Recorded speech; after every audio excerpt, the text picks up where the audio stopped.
برادران اسلام، سب سے پہلے دربار رسالت میں درود و سلام کا نذرانہ پیش کیجیے۔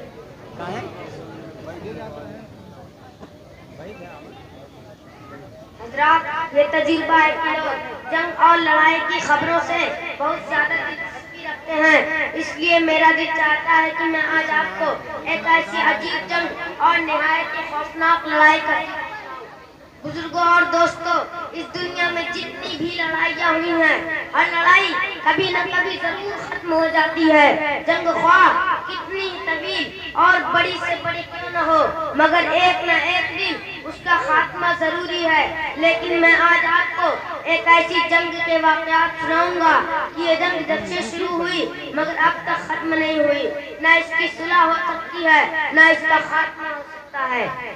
حضرات، آپ حیران ہوں گے، بھلا ایسی کون سی جنگ ہے جو شروع ہوئی مگر اب تک ختم نہیں ہوئی؟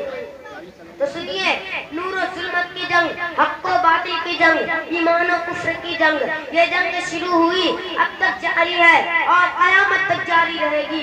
ایک بات اور یاد رکھیے، اس حق و باطل کی جنگ میں ہمیشہ اور محاذ پر حق کی فتح مبین اور باطل کی شکست معین ہوتی رہے گی۔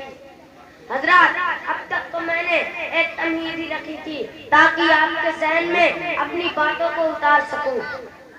حضرات، آپ نے بارہا سنا ہوگا، خداوند ذوالجلال نے فرشتوں کو حکم دیا کہ سب کے سب حضرت آدم علیہ السلام کو سجدہ کرے۔ تمام فرشتوں نے حضرت آدم علیہ السلام کو سجدہ کیا مگر ابلیس نے سجدہ سے انکار کر دیا۔ حضرات، بس یہیں سے حضرت آدم علیہ السلام اور ابلیس کے بیچ جنگ چھن گئی اور حق و باطل کی لڑائی کا پہلا معرکہ شروع ہو گیا۔ اس کا نتیجہ یہ ہوا کہ حضرت آدم علیہ السلام فتح ہوئے۔ حضرت آدم علیہ السلام فتح ہوئے اور ابلیس کو جنت سے ابدی لعنت اور پھٹکار میں گرفتار ہو کر نکال دیا گیا۔ اس طرح حق کا بول بالا اور باطل کا منہ کالا ہو گیا۔ حضرات، یہی جنگ حضرت ابراہیم علیہ السلام اور نمرود کے درمیان ہوئی۔ اس جنگ میں حضرت ابراہیم علیہ السلام فاتح ہوئے اور نمرود ذلت و ہلاکت کے عذاب میں گرفتار ہو کر قہر و غضب جبار کا سزاوار ہوا۔ برادران ملت، یہ بڑا عبرتناک لطیفہ ہے کہ خدا کی قہاری نے اس کو گوارا نہیں فرمایا کہ حقانی لشکر کا کوئی بڑا سرما نمرود کو ہلاک کرے، بلکہ بہت ہی ننھے سپاہی یعنی مچھر کو جلت مدعو نے حکم دیا کہ اس کی ناک میں گھس کر اس کے بھیجے کو پاش پاش کر دے تاکہ جھوٹی خدائی کے ہزاروں مہادیو بن ہیں۔ برادران، یہ سمجھیے کہ نمرود کی ہلاکت کے بعد یہ معرکہ ختم ہو گیا۔ اور آگے بڑھیے، چند ہی دنوں بعد یہی جنگ حضرت موسیٰ علیہ السلام اور فرعون کے درمیان ہوئی۔ اس جنگ میں حضرت موسیٰ علیہ السلام فاتح ہوئے اور فرعون دریائے نیل میں غرق ہو گیا۔ اور آگے بڑھیے، چند ہی دنوں بعد یہی جنگ سید عالم نور مجسم صلی اللہ علیہ وسلم اور ابو جہل کے مابین ہوئی۔ اس بار حقانی فوج کے سپہ سالاری کا تاج دونوں عالم کے تاجدار صلی اللہ علیہ وسلم کے سر پر رکھا گیا اور شیطانی لشکر کی قیادت کے لیے شیطان ابو جہل کو منتخب کیا اور حق و باطل کی طویل لڑائی شروع ہو گئی۔ حضرات، اسی پر بس نہیں، کون نہیں جانتا کہ بدر کے میدان میں ابو جہل 1000 کا لشکر جرار لے کر اسلام کا نام و نشان مٹا دینے، اس چراغ نبوت کو بجھا دینے کے لیے چلایا۔ جنگ احد میں 3000 مذبح پیشہ فوجوں کے ساتھ مدینے پر جارحانہ حملہ کیا گیا۔ جنگ خندق میں کفار کے 10,000 مختلف قبائل نے مدینے پر اتنا زبردست حلہ بول دیا کہ مدینے کی زمین دہل گئی، پورے لڑائیاں ہوئی۔ رحمت عالم پرانی جنگوں میں بڑے بڑے خوفناک حملے ہوئے، دندان مبارک شہید ہو گئے۔ غرض کی کفار نے انتہائی کوشش کی کہ رحمت عالم کا خاتمہ کر دیا جائے، اس چراغ نور کو بجھا دیا جائے، مگر تاریخ اور آج گواہ ہے کہ ان حق و باطل کی جنگ کے معرکوں میں فتح و نصرت کا سہرا حقیقی سر رہا اور شکست و ذلت لعنتی تو باطل ہی کے گلے کا ہار بنا اور زمین و آسمان کے گوشے گوشے سے یہی صدا بلند ہوتی رہی، یریدون لیطفئ اللہ بافواہہم متم نورہ